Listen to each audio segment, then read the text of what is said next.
잘 주무셨죠? 예, 고맙습니다.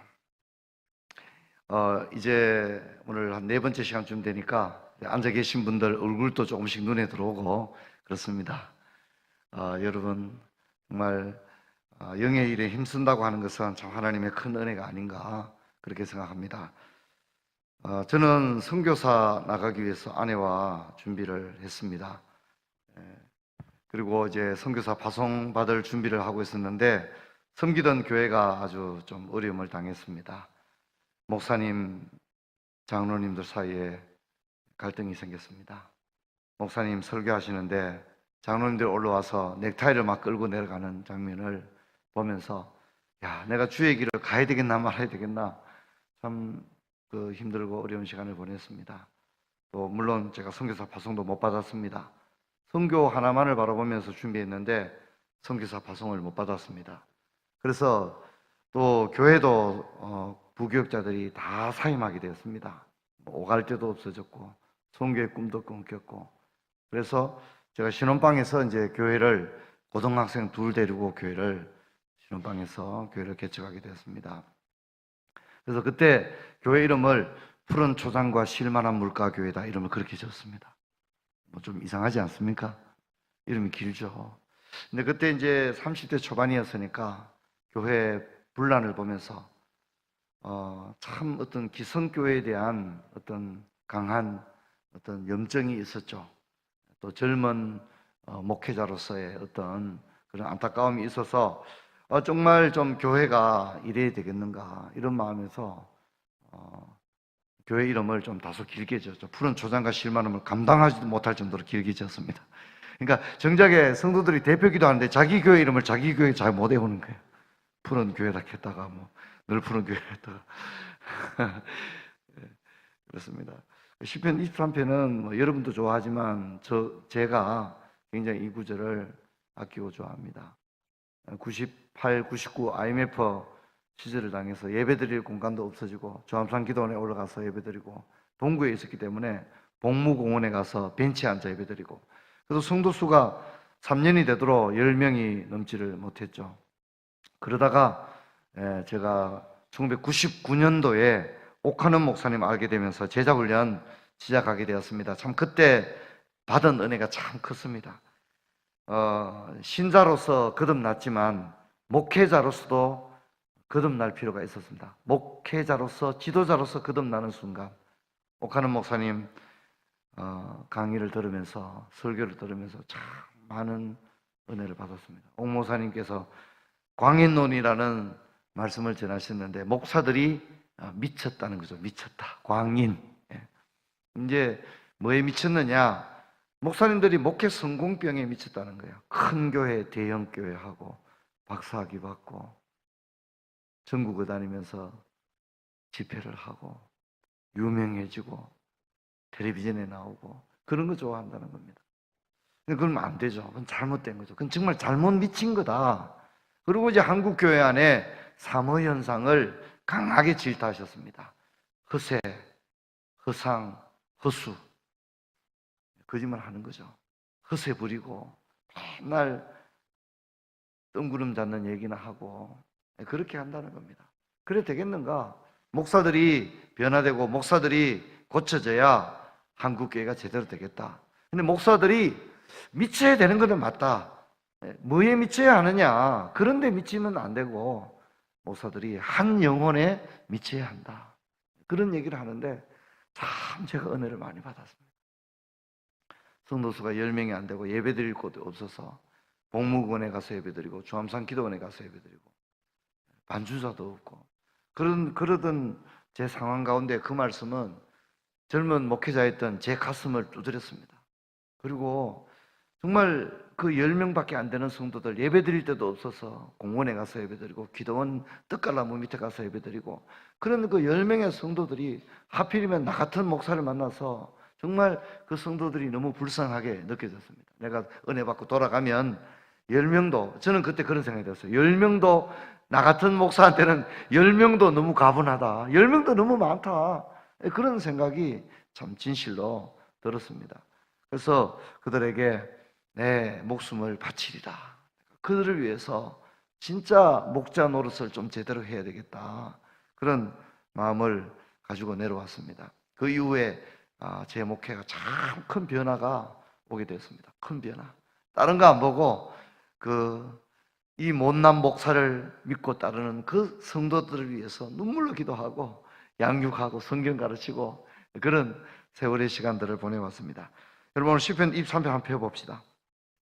시편 23편은 1절부터 6절로 이루어진 비교적 짧은 시지만 다윗의 많은 시들 가운데서도 독보적인 그런 위치를 차지하고 있는 시편입니다. 시편 23편은 목자와 양의 관계를 이야기하는 것 같지만 물론 목자와 양의 관계를 얘기합니다. 하지만 이 짧은 6구절의 시 속에는 두 개의 심상이 등장합니다. 하나는 여러분이 이미 잘 아는 대로 목자와 양의 관계가 1절부터 4절에 전개되고 있습니다. 하지만 5절부터 6절을 보게 되면 여기는 목자와 양의 관계가 아닌 손님을 맞이하는 주인의 심상이 등장합니다. 그래서 시편은 이 두 개의 23편은 두 개의 심상이 등장하고 있다. 그렇게 이해를 하면 됩니다. 유목민이었던 이들에게는 양을 돌보는 목자의 이미지와 또 공동체 생활을 했던 그 유대인들의 그런 모습은 자신의 집을 찾아온 손님을 정성스럽게 대접하는 이 이미지, 또 목자와 양의 이 이미지는 이들의 삶 그 자체였습니다. 다윗은 하나님을 목자로 고백합니다. 목자, 여호와는 나의 목자다. 그렇게 말합니다. 알다시피 성경에는 다양한 하나님의 이름이 나오죠. 전능하신 하나님 엘로힘 이렇게 고백하기도 하고, 주님이라고 할 때 아도나이 이렇게 고백하시고, 또 주님은 나를 다스리고 통치하신다라고 고백할 때 엘사다이 이렇게 고백을 합니다. 근데 다윗은 여호와를 나의 목자다 하는데 여호와는 하나님 자신의 이름입니다. 다윗은 하나님의 이름인 여호와라고 함으로써 매우 인격적인 고백을 하고 있습니다. 그래서 시적인 느낌을 가지고 읽게 되자면 여호와 나의 목자시니 내게 부족함 없네, 이런 식으로 읽을 수 있을 겁니다. 근데 다윗은 여기서 하나님을 이론적인 대상으로서의 하나님이 아닌 실제의 대상으로 하나님을 고백합니다. 종교 행사에 마지못해 참여해서 정말 마지못해 주기도문을 사도신경을 고백하고 있는 것처럼 그런 고백이 아니라 자신이 체험한 하나님을 고백하고 있습니다. 다윗에게는 목자의 이해가 분명했습니다. 왜냐하면 그 자신이 목자 생활을 했기 때문입니다.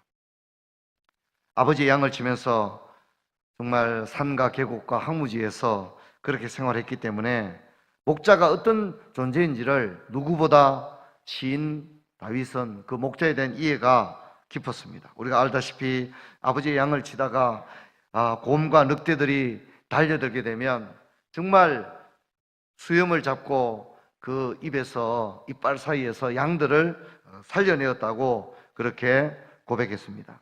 그래서 다윗은 이런 하나님을 고백하고 있는 겁니다. 나의 힘이 되신 여호와여, 내가 주를 사랑합니다. 상투적인 고백이 아닙니다. 시편의 그 고백들은 하나같이 다윗의 삶 속에서 녹여 나온 아름다운 고백입니다. 여러분도 이런 여러분의 시편, 여러분의 고백이 있기를 주의 이름으로 축원합니다. 예수님도 자신을 목자라고 했죠. 나는 선한 목자라. 선한 목자는 양을 위하여 목숨을 버리느니라. 하지만 사꾼은 양이 재앙이 아닌 까닭에 곰이나 늑대가 오면 양을 버리고 달아난다, 그렇게 얘기했습니다. 그래서 구약 성경을 이렇게 설명할 수 있습니다. 구약 성경은 양들이 목자를 위해 죽었습니다. 양들이 목자를 위해 죽었어요. 그래서 목자가 하나님께 번제나 화목제를 드릴 때 자기 양을 잡아서 드리는 겁니다. 그래서 주인의 죄를 위해 양이 희생하죠. 신약은 반대입니다. 목자가 누구를 위해 죽었죠? 목자가 우리 양을 위해서 죽었습니다. 예수님이 우리를 위해서 죽었다, 우리가 그렇게 이야기합니다. 자, 여기서 우리가 주목할 것은 다윗은 하나님을 목자라고 말함으로써 자신을 누구로 설정하고 있습니까? 나는 양이라, 나는 양이다. 자기가 용맹했고 왕이었고 시인이었고 음악가였고 그랬지만 자신은 연약한 양이라고 하는 것은 가장 연약한 짐승입니다. 목자의 도움이 없이는 살아갈 수 없는 그게 양입니다. 그래서 목자가 인도해야 됩니다. 목자 없이는 한순간도 살 수 없는 연약한 존재. 다윗은 자신을 그렇게 고백하고 있는 겁니다. 여러분, 우리가 대단한 것 같아도요, 저녁에 퇴근해서 벗어놓은 신을 다시 신을 수 있는 사람은 아무도 없습니다. 저녁에 퇴근해서 아침에 다시 그 신발을 다시 신고 출근하는 게 당연한 게 아니라 그것도 하나님의 은혜인 줄 믿습니다. 그렇게 출근해서 신발 신고 나갔다가 다시 자기 집으로 돌아온다는 보장도 사실은 없습니다. 우리는 너무 그게 당연한 것처럼 살아가지만 출근했다가 다시 못 돌아오는 사람들이 얼마나 많습니까? 못 돌아오고 병원으로 가는 거예요. 병원으로. 병원에 가서 죽는 거예요.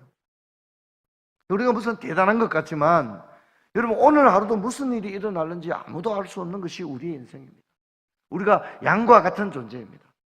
매 순간 주님의 은혜가 필요한 줄 믿습니다. 그리고 이것을 내 자신의 한없는 연약함, 인생의 유한성, 이것을 통절하게 깨닫게 될 때에 전능하신 하나님을 붙들지 않을 수 없는 거예요. 그래서 다윗은 많은 산전수전을 겪었죠. 사무엘이 머리에 기름을 붓고 난 다음에 바로 그 다음날 왕궁에 가서 일한 게 아니라 사고랑에 쫓겨다니면서 인생의 밑바닥을 경험합니다. 나중에 아무도 다윗을 받아주지 않습니다. 그래서 국경선을 넘어갑니다. 국경선. 이미그레이션을 넘어가는데 얼마나 받아줄 데가 없었으면 자기가 원수처럼 여기는 블레셋 땅으로 들어갑니다. 얼마나 오죽 갈 데가 없었으면 블레셋 땅으로 들어가겠습니까? 국경을 넘어서 블레셋 땅으로 들어갔습니다. 거기서 살아야 되기 때문에 얼마나 굴욕적으로 행동합니까? 침을 흘리고 미친 사람처럼 그렇게 해서 미치광이처럼 그냥 불쌍해서 살려두도록 그렇게 해서 살았습니다. 불과 하무지로 쫓겨다니고 그렇게 살았습니다. 그러면서 그가 깨달았습니다. 그 무엇도 나를 도와줄 수 없다는 것을 깨달았습니다. 그래서 그는 고백합니다. 나의 힘이 되신 여호와여, 내가 주를 사랑합니다. 주님만이 자신의 목자가 되시고 자신을 지켜주신다는 사실을 그는 깨닫게 되었습니다. 시편을 보면 다윗은 자신을 푸른 초장과 실만한 물가로 인도한다고 했습니다. 이 푸른 초장은 연한 풀들의 초원에 나를 누이신다는 그런 뜻입니다. 시편 23편의 초원은 봄을 맞아 막 돋아난 연하고 부드러운 풀들로 형성된 아름다운 초지를 의미합니다. 거기에 자신을 누이신다 그랬습니다. 이 누인다는 것은 평안함을 의미합니다. 만족의 상태를 의미합니다. 양들은 세 가지가 충족이 되지 않으면 절대 눕지 않는다고 합니다. 첫째, 배불러야 합니다. 배불러야 합니다. 충분히 먹어야만이 눕습니다. 두 번째는 목자가 곁에 없으면 두려워서 절대 눕지 않는다고 합니다. 목자가 없으면 양들이 절대 눕지 않습니다. 두려운 거죠. 수백 마리가 있어도 목자가 눈에 안 보이면 양들은 두려워서 두리번거리고 그렇게 하는 거죠. 세 번째는 내부적인 갈등이 있을 때 양들은 눕지 않는다고 합니다. 서열 싸움을 하고 막 긴장이 곤두서면 양들은 눕지 못하고 서 있는 거예요. 그래서 푸른 풀밭에 누이셨다는 얘기는 최고의 평안과 만족의 상태인 줄 믿습니다. 하나님 그렇게 한다는 거죠. 그리고 이 푸른 초장은 어디서나 있는 게 아닙니다. 부지런한 목자가 거친 자갈밭을 일구고 가시덤불을, 나무 덩굴을, 또 뿌리를 제거하고 깊이 파서 흙을 부드럽게 한 다음에 좋은 풀씨들을 뿌립니다. 그렇게 해서 초원을 만듭니다.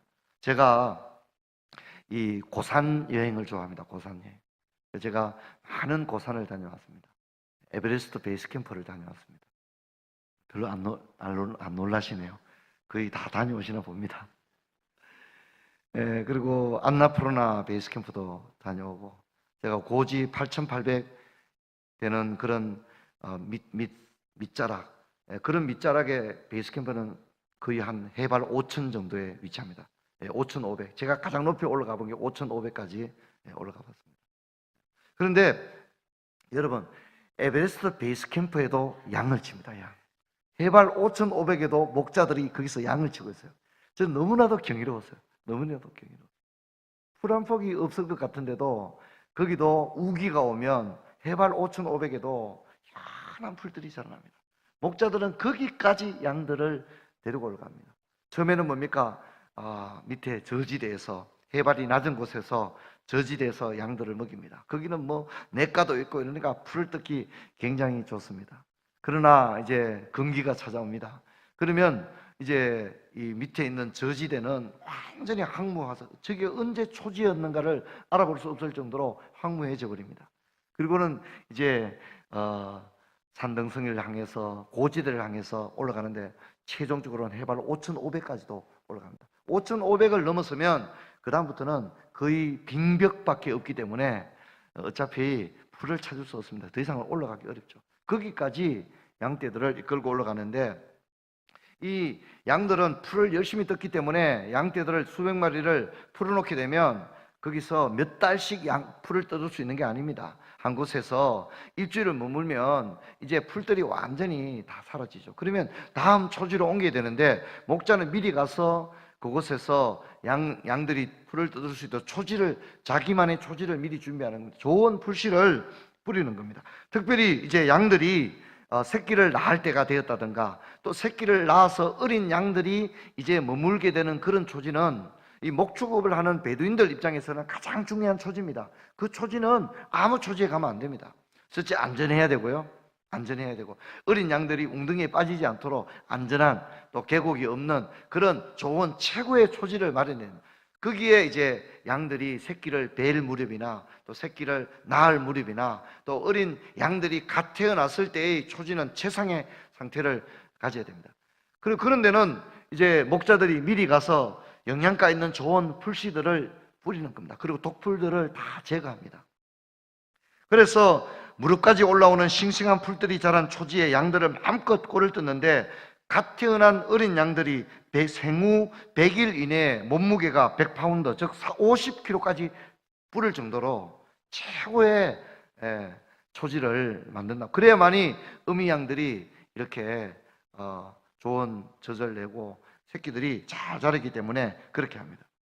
그래서 이 목자가 푸른 초장에 나를 누이신다고 하는 것은 이 다윗은 목자 생활을 해봤기 때문에 그게 그냥 아무 데나 가면 어디든지 초지가 막 널려 있는 게 아니라는 겁니다. 그래서 좋은 풀을 먹이기 위해서 목자가 얼마나 수고하는지 다윗 자신이 목자 생활을 해봤기 때문에 그걸 아는 겁니다.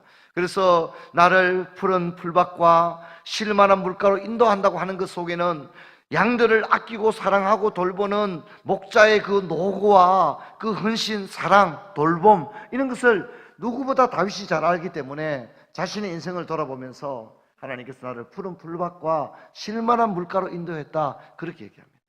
모세도 신명기에서 광야 40년을 지나면서 하나님을 뭐라고 고백합니까? 하나님, 우리를 애굽에서 건져낸 이후에 가나안 복지까지 이를 때에 그저 먹든지 말든지 살든지 죽든지 내던져 준 것이 아니라 낮에는 구름 기둥으로 밤에는 불 기둥으로 또 만나와 메추라기로 먹이시고 우리 한번 따라합시다. 하나님은 우리보다 앞서가셔서 장막 칠 곳을 예비하셨도다.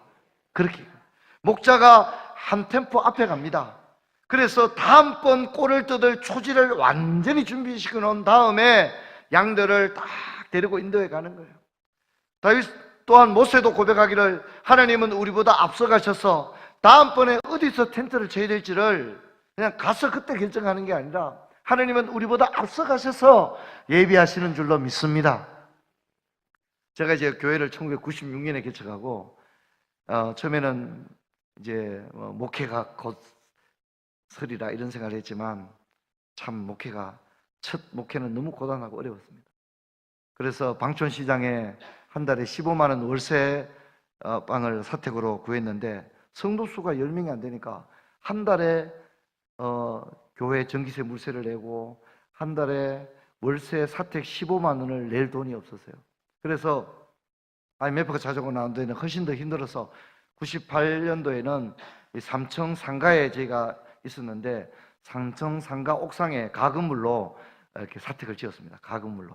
너무 돈이 없어가지고 밑에 보일러도 넣지 못하고 그냥 스치볼만 깔고 스치볼 판넬로 이렇게 얽어서 작은 창고 같은 뭐 전기는 넣고 또 수도는 없어서 밑에 내려가서 또 화장실하고는 사용해야 되는 그런 걸 지었습니다. 그때는 이제 마음이 이랬습니다. 뭐 곧 부흥하면 얼마든지 사택 얻어 나가면 되니까 뭐 여기 뭐 한두 계절 있겠나 생각했는데 두 번의 겨울과 두 번의 여름을 그곳에서 지났습니다. 근데 99년도에 어떤 일이 있었냐면 이제 저희 그 옥상에 가건물로 사택을 지었는데 항공 사진이 찍힌 거예요. 항공 사진이 찍혀서 그걸 철거해야 되는 거예요. 철거. 이제 아침에 밥을 먹고 있는데 동구청 직원들이 이 공무원복 입고 아침에 들이닥친 거예요, 사택에. 목사님, 아침 드시는데 죄송합니다. 이 항공 사진 찍혀가지고 목사님 교회에다가 이 경고장을 3번이나 보냈는데 이게 최후장입니다. 목사님 이거 너무 죄송하지만 이거 어쩔 수 없습니다. 우리도 목사님 내일까지 철거하고 철거해 있는 사진을 구청에 제출하지 않으면 이 과태료를 엄청나게 물기 때문에 목사님 뭐 정말 우리가 이런 말은 못하지만 정 안 되면 뜯고 다시 지는 한이 있어도 일단은 무조건 뜯은 사진을 찍어서 제출해야 됩니다. 그렇지 않으면 벌금이 너무 세기 때문에 목사님 제발 이거 뜯으십시오. 우리도 뭐 어떻게 할 수가 없습니다. 목사님 너무 죄송합니다. 그런데 아침 밥 먹고 있는데 그렇게 들이닥친 거예요. 너무 마음이 힘들었습니다. 그때는 우리가 사택 밑에 예배당은 없었거든요. 밑에 예배당은 십자가 종탑 간판 다 떼었습니다. IMF 때 우리가 세들어 있던 그 상가가 경매에 넘어가서 우리는 아무것도 가지지 못하고 이 강대상 장의자는 옥상에 거적을 덮여 씌우고 간판은 푸른 초장과 실만한 물가에 이름 길었던 그 간판도 떼고 그 종탑도 다 뗐습니다. 동네 사람들 예배당이 없는 줄, 예배당 교회가 하나 없어진 줄 알았죠. 하지만 저희들은 갈 데가 없었기 때문에 처음에 사택이 교회가 있었던 옥상 3층에 있었습니다. 근데 그게 항공사진 찍혀 이제 뜯기게 되었습니다. 어떻게 할 수 없죠. 뜯어야 되죠. 그때 우리 교회 집사님이 3분 계셨어요. 3분. 2분 집사님에게 전해서 집사님 이거 뜯어야 된다면 저 혼자 못 뜯으니까 같이 뜯어야 되겠지만 제가 짐은 옮겨 놓겠습니다. 그 다음날 뜯으십시다.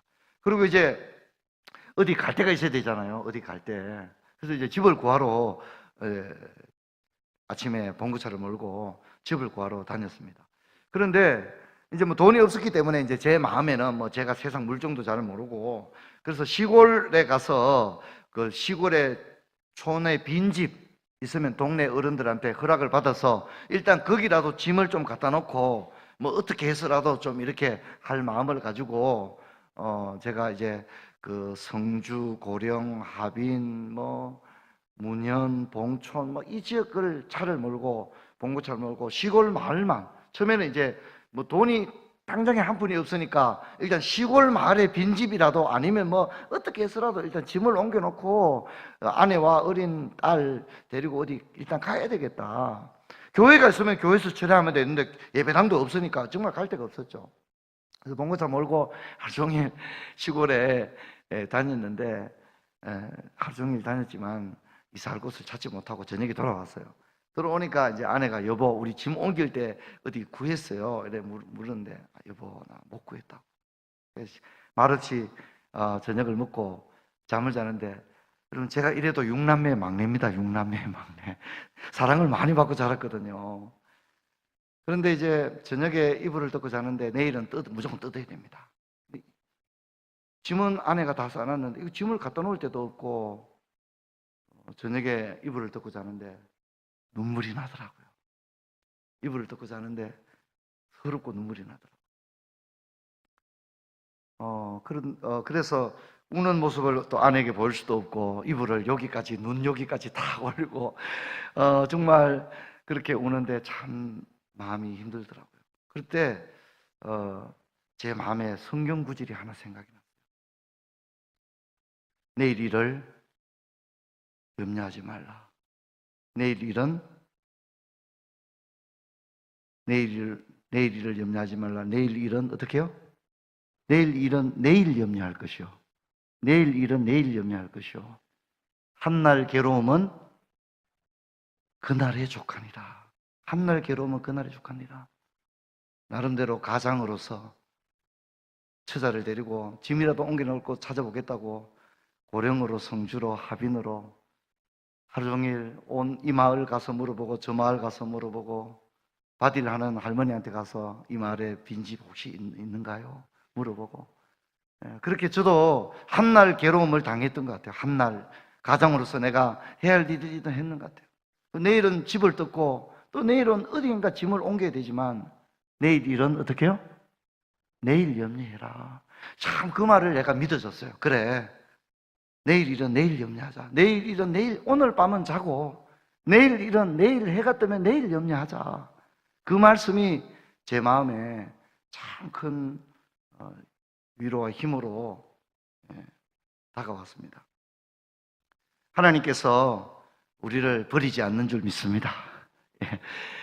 정말 살다 보면 극단적인 순간에까지 이르지 않습니까? 정말 그렇지만은 내 부모는 너를 버릴지라도 나 여호와는 너를 버리지 아니하리라. 여러분 그 믿음 가지시기를 축원합니다. 세상 끝날까지 내가 너와 함께 하리라는 것은 그저 듣기 좋기에 우리에게 립서비스로 하신 말씀이 아니라 그 말씀은 확신 있는 언약이요 신실하신 주님의 약속인 줄 믿습니다. 여러분 두려워하지 마십시오. 주님이 우리와 함께 하시고 우리를 지켜주신다는 사실을 잊지 말아야 합니다. 그리고 이제 목자는 우리에게 물을 먹이십니다. 양들이 물을 먹는 방법은 세 가지입니다. 첫째는 이슬을 잔뜩 먹으면 풀을 먹음으로써 간접적으로 수분을 채웁니다. 양들은 습관적으로 새벽 동트기 전에서부터 풀을 뜯기 때문에 이슬에 맺힌 풀을 먹게 되고 또 희영청 달이 밝을 때는 밤에도 또 풀을 뜯습니다. 그렇기 때문에 풀을 뜯는 과정에서 수분을 섭취합니다. 두 번째 방법은 우리가 성경에 많이 나오는 우물에서 물을 길어서 목자들이 양을 먹이는 거죠. 그리고 세 번째는 오늘 성경에 나온 것처럼 시냇가에서 물을 마십니다. 여기 쉴만한 물가로 우리 모국어는 번역했지만 직역하자면 잔잔한 물가고요. 이것을 좀 더 의미를 가지자면 평안의 이름의 냇가입니다. 평안의 이름. 평화 그 자체. 평화 그 자체. 충분히 꼴을 뜯었습니다. 목자와 함께 정말 냇가에서 마음껏 물을 먹습니다. 이렇게 주님이 우리를 인도합니다. 다윗은 자신의 인생을 살펴볼 때 적어도 하나님은 자신의 모든 필요를 알고 또 자신을 인도하는 그런 주님으로 다윗은 그렇게 고백하고 있는 겁니다. 그리고 내 영혼을 소생시키시고 자기 이름을 위해 의의 길로 인도하셨다, 그렇게 얘기합니다. 언제나 목자는 양떼들을 이끌고 인도하는 겁니다. 한순간도 양떼를 버리지 않습니다. 그리고 이제 이 여호와 하나님은 내 영혼을 소생시키고 자기 이름을 위해 의의 길로 인도하시고 또 어떻게 합니까? 사망의 음침한 골짜기를 다닐 때도 함께 한다고 했습니다. 이제 고지대로 올라갈수록 이러면 산이 높으면 뭐도 깊죠? 계곡도 깊은 겁니다. 그래서 초지로 이동하는 데는 반드시 골짜기를, 험준한 골짜기를 지나가야 됩니다. 이 사망의 음침한 골짜기라고 하는 것은 흑암이 짙게 드리워진 그런 계곡을 말합니다. 여러분 그늘 계곡을 지나갈 때 뭔가 태양빛이 전혀 들지 않는 좀 오싹한 그런 험준한 계곡을 지나가야 되지 않습니까? 초지에서는 한 번에 수백 마리가 이동할 수 있지만 고지대로 올라가게 되면 어떻습니까? 그 양 한 마리가 겨우 지나갈 정도의 정말 작은 산등성이의 그런 길들을 지나가야 되는 거죠. 또 깊은 계곡을 지나가는데 거기는 정말 상위 포식자들이 어둠 속에서 연약한 양들을 노리고 있는 거죠.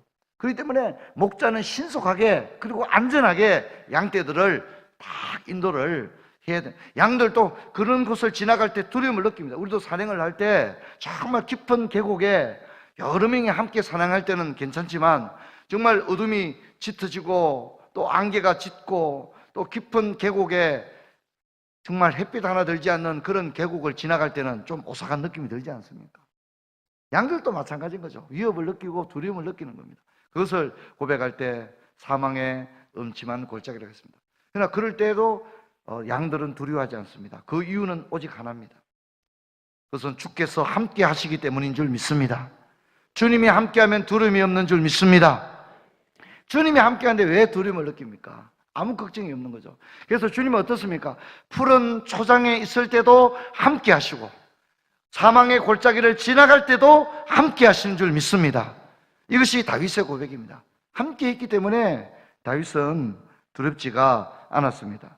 특별히 5절을 우리 같이 한번 읽어볼까요? 5절 함께 읽습니다. 시작. 주께서 내 원수의 목전에서 내게 상을 차려주시고 기름을 내 머리에 부으셨으니 내 잔이 넘치나이다. 그럼 여기서부터는 1절부터 4절까지는 목자와 양의 심상이었다면 이제 5절부터 6절은 주인과 손님의 심상이 나옵니다. 여기서 이제 주님은 호스트가 됩니다.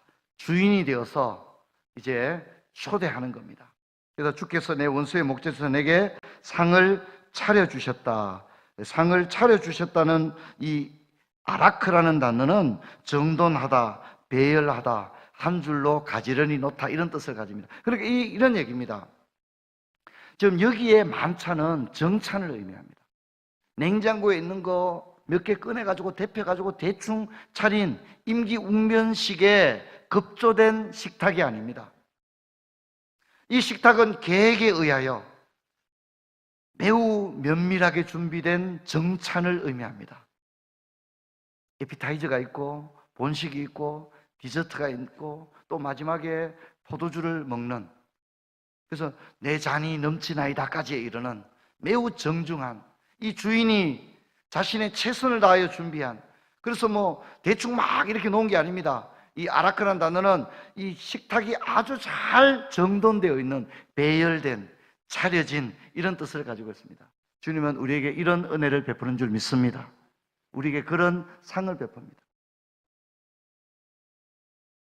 그리고 이 베푼다는 단어는 미완료 시제로 되어 있는데 이건 좀 어려운 얘기죠. 이 식탁은 처음 받아본 식탁이 아니라는 겁니다. 미완료 시제라는 것은 과거의 한 시점으로부터 고백하는 지금의 시점에 이르기까지 빈번히 이루어진 사건을 말하는 거예요. 그게 미완료 시제거든요. 그러니까 이 시인은 주님이 베푸시는 식탁에 한두 번 그런 대접을 받아본 게 아니라 이미 인생의 여정들마다, 주님은 인생의 때마다 종종 자주 빈번히 나를 당신께서 준비한 식탁으로 나를 초대하신 줄로 믿습니다.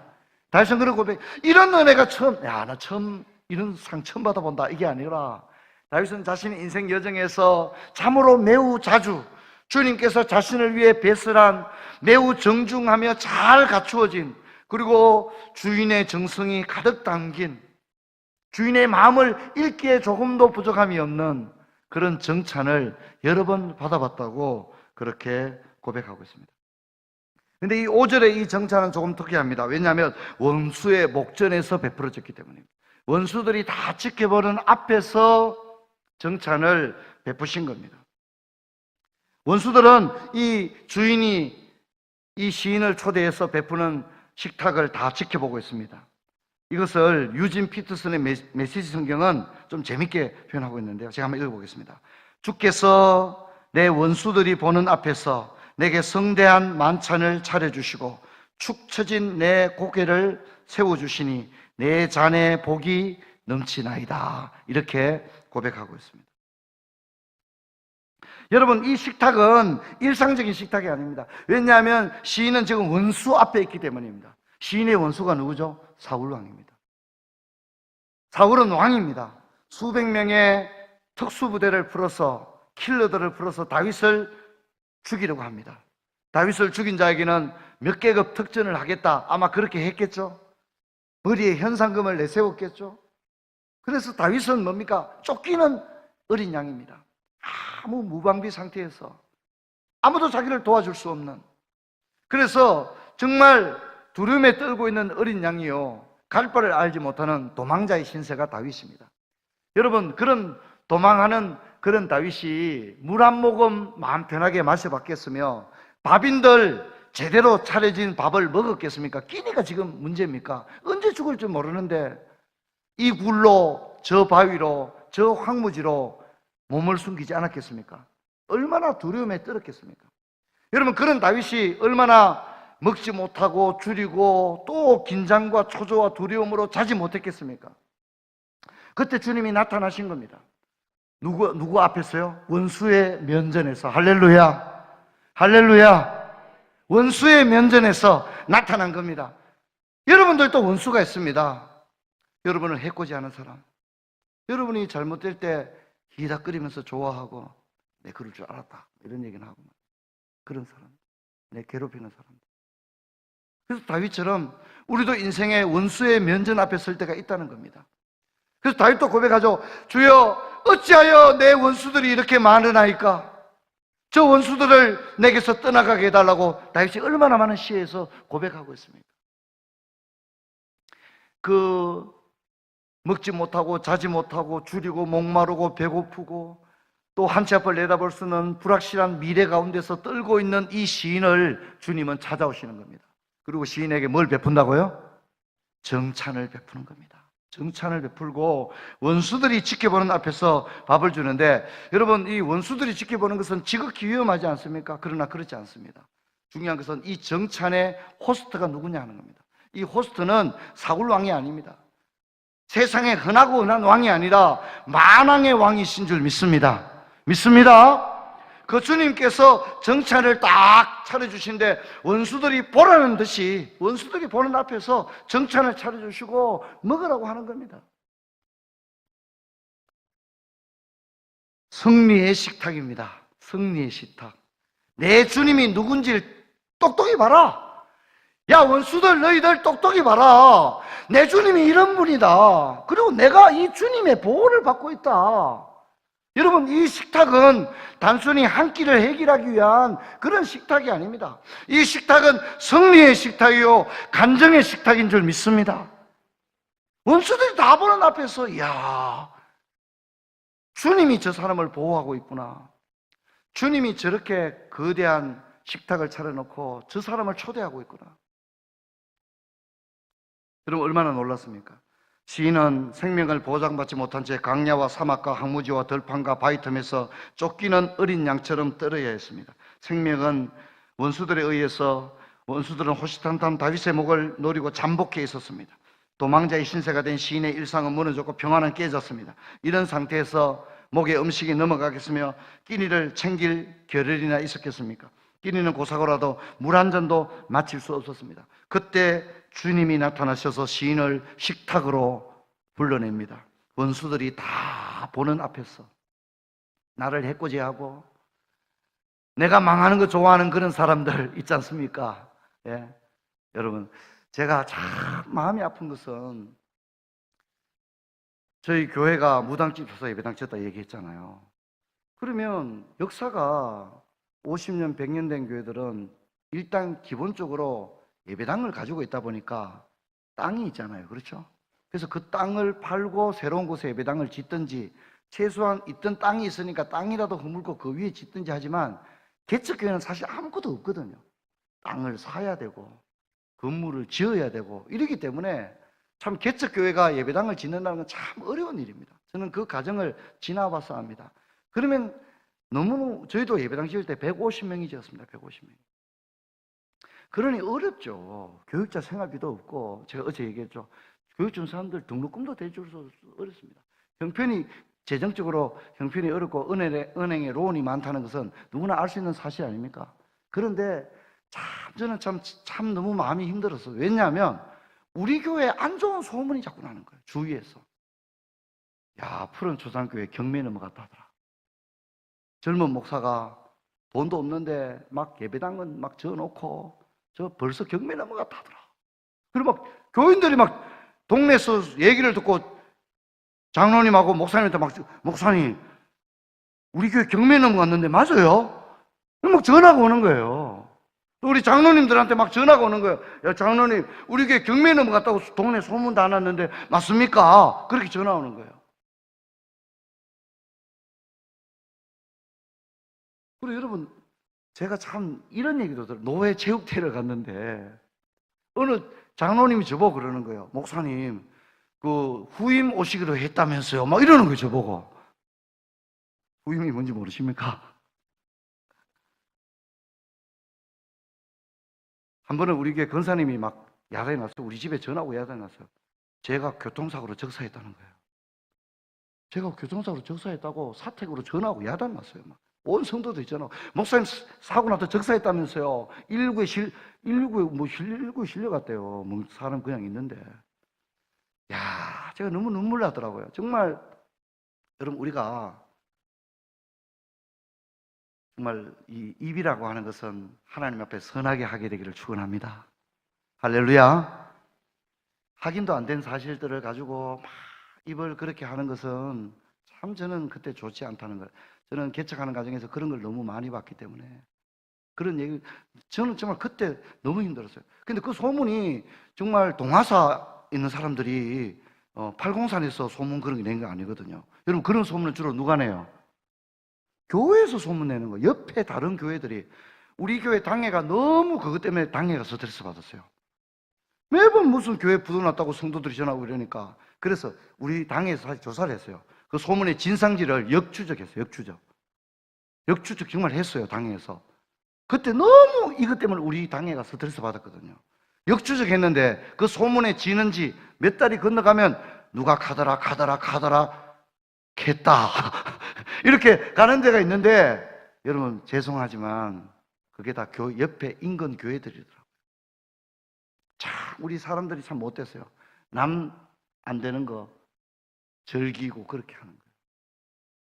공동체적인 아픔을 하나님 아버지의 마음을 가지지 못하는 거예요. 여러분, 우리 삶의 영역에 얼마나 많은 원수들이 있습니까? 근데 주님은 그 원수의 면전에서 내일을 알지 못한 채 온갖 스트레스와 고통 가운데 있을 때 그때 나를 찾아오시는 것은 주님이신 줄 믿습니다. 할렐루야. 여러분, 저를 봅시다. 한번 따라 하십시다. 너 나하고 국밥이라도 한 그릇 하자. 내가 너무너무 두렵고 힘들고 스트레스 받고 어려울 때 아무도 나한테 위로해 주는 사람 없더라고요. 근데 주님이 원수들이 지켜보는 앞에 나와서 우리 보고 뭐라 한다고요? 너 나하고 따뜻한 밥이나 한 그릇 먹자. 내가 다 준비해놨다. 그리고 주님께서 그 스트레스 받고 힘들고 어렵고 밥 한 끼 목구멍에 밥이 안 넘어갑니다. 너무너무 극도의 스트레스 받아서 힘들고 어려운 거예요. 제가 이번 주에 신방을 갔는데, 등록 신방을 갔는데 고양이 2마리가 있더라고요, 그 집에. 근데 고양이 1마리가 너무 힘들어 보이더라고요. 저 고양이는 왜 안기지도 않고 있냐니까, 목사님 제가 지금 저 우울증 알아가 치료받고 있습니다 이러더라고요. 그럼 고양이도 우울증을 알면, 고양이 우울증이 있습니다. 여러분 검색해보세요. 고양이 우울증이 있다고 합니다. 이 2마리를 사왔는데 1마리가 종이 일본에서 온 굉장히 좀 좋은 종이더라고요. 제가 보니까 그냥 보기도 범상찮은 고양이였어요. 돈도 비싸게 주고 샀대요. 그러니까 얘가 일본 고양이가 한국 고양이를 막 무시하는 거예요. 그러니까 얘가 막 한국 고양이 막 때리고 막 이렇게 막 괴롭히는 거예요. 그러니까 한국 고양이가 처음에는 사랑을 많이 받다가 비싼 일본 고양이한테 사랑을 다 뺏기고 이러니까 야가 스트레스 받아 그랬는데, 거실의 구석에 머리를 쳐박고 애가 계속 우는 거예요. 킁킁킁킁킁. 그럼 밤에 잠도 못 자고 먹지도 못하고 물도 못 먹고 있는 거예요. 그래서 뭐 그냥 놔두면 죽다 싶어서 집사님이 그걸 이제 병원에 데려갔는데 의사가 딱 보더니 얘 우울증입니다 그러더라고요. 어떻게 치료하냐 물으니까 이렇게 한대요. 이 철망 몇 개 있는데, 철망 된 거, 가두는 철망 몇 개 있는데 요거 하나 사가라고 하는 거예요. 아이고, 우울증 하는 애를 그러면 그 안에 가두란 말입니까? 아닙니다. 누구를 가두는 거예요? 일본 개. 일본 개를 그 철망에 가둬버리면 된다는 거예요. 개를 철망에 가둬가지고 물만 주고 개 못 나오게 하면 이제 한국 고양이가 어떻게 해요? 마음이 조금 풀리는 거예요. 그래가지고 이제 가는 못 나오니까 주인한테 안기기도 하고, 이제 신경 안 쓰고 막 좀 돌아다니기도 하고, 막 그러면서, 억눌렸던 마음이 점점 어떻게 되는 거죠? 풀리는 거예요. 그리고 이제 이 철창에 갇혀있는 일본 애가 좀 불쌍하잖아요. 그죠? 그러니까 가까이 가서 이렇게 왜 지내는지 이렇게 냄새도 맡아보고, 이렇게 다리도 이렇게 맞추고, 이런 과정을 통해서 치유가 일어난다, 치유가. 그래서 이제 어느 정도 이제 한 몇 주를 그렇게 하고 난 다음에 풀어주면 철창에 갇힌 일본 애도 좀 회개 좀 하고 그리고 이제 그 스트레스 받았던 고양이도 좀 회복이 돼가지고 그래도 이제 어느 정도는 이렇게 길을 펴고 덜 싸우고 그렇게 지내게 되었다고 그렇게 얘기하는데, 교회도 이 철창 이런 것 좀 몇 개 준비를 해야 될 것 같아요. 제가 그 얘기를 듣고 참 많은 감동을 받았습니다.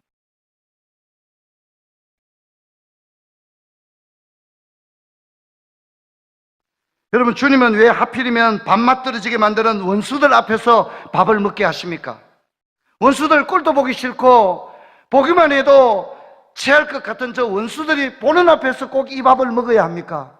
그렇습니다. 주님은 우리를 광야 가운데 던지십니다. 내 아들 사랑하지만 논산훈련소 해병대 왜 보냅니까? 자식 고생시키려고 보냅니까? 아닙니다. 자식을 사랑하기 때문인 줄 믿습니다. 왜냐하면 이 아들은 장차 이 험한 세상에 직장생활도 해야 되고 또 장가 가서 처자도 먹여 살려야 되고 정말 부모가 다 해주고 싶지만 부모는 자식과 영원히 할 수 없으니까 이 아들을 앞으로 사람 노릇 시키려고 고생스러운 줄 알면서도 아버지는 군대 보내지 않습니까? 마찬가지로 주님은 우리를 7번 풀무에 던져서 우리를 연단하시고 정금처럼 새롭게 하실 줄 믿습니다. 그래서 우리를 광야에 던지는 거예요. 그래서 우리를 때로는 고난의 길을 걷게 하는 거예요. 그런데 주님께서 야 이제 막 고생 그만해라, 막 나하고 집에 가자, 그러는 게 아닙니다. 주님은 끝까지 고난을 통과하게 하신 줄 믿습니다. 그게 주님의 은혜예요. 근데 주님이 우리가 이 고난의 길을 걸으면서 너무 힘들고 어려울 때는 중간에 원수들이 보는 앞에 나타나셔서 우리를 당신의 식탁으로 초대하는 줄 믿습니다. 따라합시다. 밥 한 그릇 먹자. 주님이 그러는 거예요. 내 따뜻한 밥 한 그릇 나하고 같이 먹자. 힘내라. 이거 먹고 너 또 끝까지 가라. 그리고 승리해라. 할렐루야. 그래서 나의 가는 길을 오직 그가 아시나니 그가 나를 단련하신 후에는 내가 정금과 같이 나오리라. 할렐루야. 주님은 우리를 응원합니다. 너희 끝까지 가라. 이 길 끝까지 가라. 이 길을 달려가라. 나의 가는 길을 그가 주님은 이미 그 길을 다 알아요. 우리를 그거로 보내는 거예요. 연단하신 후에 정금처럼 우리를 들어 쓰시려고 이 고난의 길을 가는데 가다가 우리가 지치니까 어떻게 합니까? 식탁을, 원수들이 보는 앞에서 식탁을 베풀고 야 마음 편하게 먹어라. 원수들 저 신경 쓰지 마라. 마음 편하게 먹어라. 그렇게 하시는 겁니다. 그래서 나는 너를 지킨다. 너를 보호한다. 너의 주인은 저 원수들보다 크신 왕이며 강한 팔과 견고한 손을 지닌 분이라는 걸 보여줍니다. 사울 왕이 수백 명의 특수부대를 풀어 다윗을 죽이려고 했지만 주님은 다윗에게 눈에 보이는 사울보다 더 큰 왕임을 보여주는 겁니다. 사울은 저 군대의 힘을 의지하고 백성의 인기를 의지하지만 지금 너는 아무도 너를 도와줄 사람이 없지만 내가 너와 함께 한다면 네가 저 사울 왕보다 더 강하다. 할렐루야. 그래서 다윗이 고백합니다. 나의 힘이 되신 여호와여 내가 주를 사랑하나이다. 할렐루야. 그랬던 다윗이 나중에 어떻게 해요? 인구조사를 해버리죠. 여호와면 충분한데 인구조사를 하는 것은 다윗이 여호와를 의지하는 게 아니라 누구를 의지하는 거예요? 자기 군대를 의지하려고 했던 게 됐기 때문에 그 사건, 인구조사 사건 이후에 다윗이 큰 징계를 받게 되는 이유는 바로 거기에 있는 거예요. 네가 언제 그래 군대 수 세고 야 내 자본이 얼마지 뭐 이런 거 하냐. 너 가난할 때나 부할 때나 내가 너와 함께 하지 않았느냐. 나 하나면 되는데 네가 왜 자꾸 인간적인 걸 의지하려 하느냐. 그것은 심각한 불신이었습니다. 그래서 하나님 앞에 큰 벌을 받게 되죠. 다윗은 주님이 자신의 힘이라는 사실을 깨달았습니다. 그래서 믿음으로 달려갈 수가 있었던 것입니다. 여러분, 눈칫밥이라는 게 있잖아요. 그렇죠? 무엇이 눈칫밥입니까? 남의 집에서 얻어먹는 겁니다. 초대받지 못한 손님처럼 정작의 상에 앉을 생각도 하지 못하고 구석에 쭈그리고 앉아서 정말 개밥을 먹듯이 눈치를 살피면서 얼른 한 그릇을 밥이 입에 어떻게 들어갔는지도 알지 못한 채 비우고 노고 죄인처럼 먹는 밥이 눈칫밥입니다. 우리 인생을 살아가다 보면 눈칫밥을 먹어야 될 때가 있고 밥 한 그릇도 마음 편하게 먹지 못할 때가 많지 않습니까? 저는 때로 목회하다가 우리 목회자들이 다 마찬가지겠지만 목자다 보니까 가까운 장로님들에게도 다 털어놓지 못할 말들이 있고 사모한테도 털어놓지 못할 말이 있을 때가 있거든요.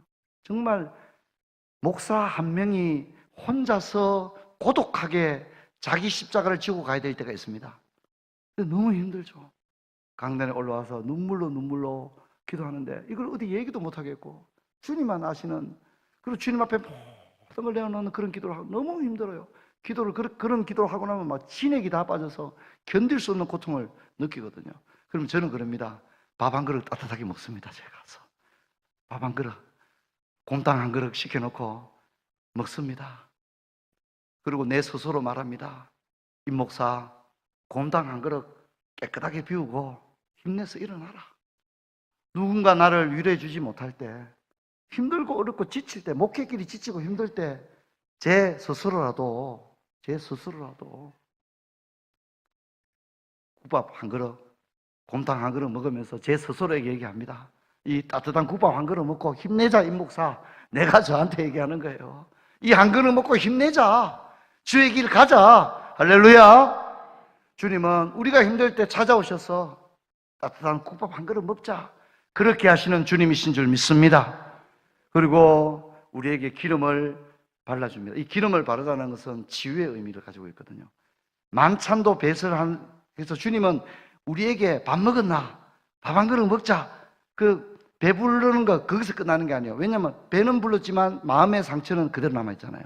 그래서 기름을 내 머리에 바르셨으니 하는 것은 내 내면에 치유되지 못한 이 억울함과 분노와 고통을 주님은 기름을 바르신다고 하는 그 장면을 통하여, 네 상처, 너 얼마나 힘들었니? 근데 내가 잘 봤는데 너 참 잘 견뎠다. 내가 너 지켜봤는데 참 너 장하다. 너무 잘한다. 할렐루야. 그리고 주님이 그렇게 얘기해요. 그게 기름을 내 머리에 바르셨으니. 그래서 지금 시인은 어떻습니까? 쫓기는 몸에 육신의 그 고통, 육신의 피로를 채워주시고 또 내면의 고통까지 기름을 바람으로 채워주시니 시인은 고백합니다. 내 잔이 넘치나이다. 할렐루야. 그래서 고백합니다. 이제 내 평생의 선하심과 인자심이 반드시 나를 따르니. 주님은 나를 떠나지 않는다는 거죠. 그래서 내가 이 지상 생활을 끝내면 내가 나중에 저 천성에 이를 때 여호와의 집에서 영원히 살리로다. 여러분, 저와 여러분도 이 시편 23편의 다윗의 고백이 저와 여러분의 고백이 되기를 주의 이름으로 축원합니다. 축원합니다. 주님의 마음입니다. 여러분 딸이 친정에 가서, 지금은 친정에 얼마나 자주 오는 시대입니까? 예전에는 친정에 자주 갈 수 있는 게 아니었죠, 그죠? 정말 몇 년 시집 살고 시어른들이 허락해줘야 겨우 한번 친정 다녀오는 거 있잖아요. 그래도 친정 가는 게 아주 특별한 일이지 않습니까? 딸이 오면 따뜻한 밥이라도 해주고 싶은데 시댁에서 그렇게 고생하고 오지 못하는 딸, 눈치밥 먹고 얼마나 힘들까? 모친은 얼마나 시집간 딸을 그리워하겠습니까? 여러분, 그 딸이 친정에 돌아오면 친정 어머니 어떻게 합니까? 얼마나 너 고생했니? 김서방이 너한테 잘해주더나? 이렇게 물어보면서 정말 따뜻한 밥을 해서 딸을 먹이지 않겠습니까?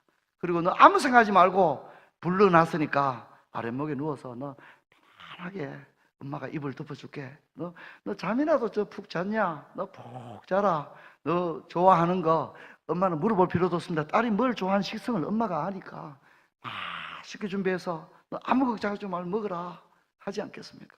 저는 이것이 우리 주님의 마음인 줄 믿습니다. 여러분, 힘들고 어렵다면 삶의 순간순간마다 사람들한테 자꾸 위로받으려고 하면 우리 어른들 말로 애들 손 타는 거예요. 그러면 안 돼요. 사람의 위로는 금방 사라집니다. 사람의 위로는 금방 사라집니다. 하지만 주님의 위로와 치유는 영원한 줄 믿습니다. 그래서 여러분, 이 세상 살아가는 동안 힘들고 어려울 때마다 이 시편 23편을 기억하시면서 우리 주님, 너무너무 나를 사랑하는 주님, 주님과 함께하는 이 인생의 여정을 승리로 이끌어가는 그런 저와 여러분 되기를 주의 이름으로 축원합니다.